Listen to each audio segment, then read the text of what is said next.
it will not heal your parents like automatically, or your children or anything like that. They have a choice at the end of the day. I'm not saying that, but it will affect them in some sort of way. Yeah. And I think for me, one of the hardest parts about um healing was when you first started to awaken. Mm, I I blamed my parents. It was you their always do. fault, Hmm. and it was they're the reason I am the way I am. They're the reason I see things the way that I see them.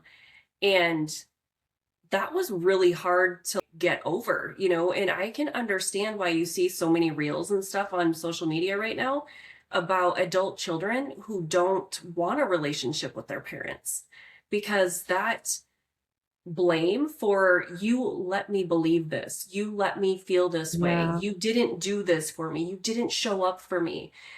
It's a really hard place to come back out of once you start awakening to that and Yeah.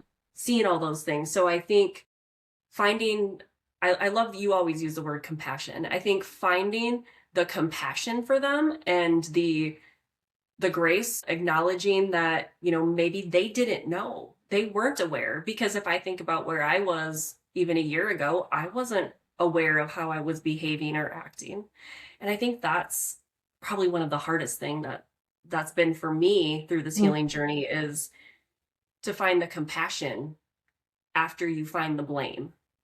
Uh, that is the biggest thing that I had to do, because when you sit there and you blame them, you're not taking responsibility for still carrying out the trauma, because you're going to do it to whomever's around you, your kids, your spouse, your friends, like we just discussed a few minutes ago. So, how can you sit there and blame people? And again, you can. This is part of the journey. It's a rite of passage, right? You can sit there and blame your parents. That's going to, like, or whomever raised you or whoever you got this from. But there comes a point in time where you have to say, okay, enough. It's like playing the victim, right? How long are you going to play the victim? Yeah. The victim gets you to where you're going. It's not a place to live for a Right. for extended period of time. And I think I was probably there for 40 years. Oh, a lot of us were. Oh, I hate to say it. Because, and listen, when you're starting this journey and you start learning all these things, it applies to everybody else in the beginning, but not you. Right. And that is something that whooped my ass, because my sister would be like, well, your feelings, your responsibility. And I'm like, you really hurt my feelings. And she's like, your feelings, your responsibility. And I'm like,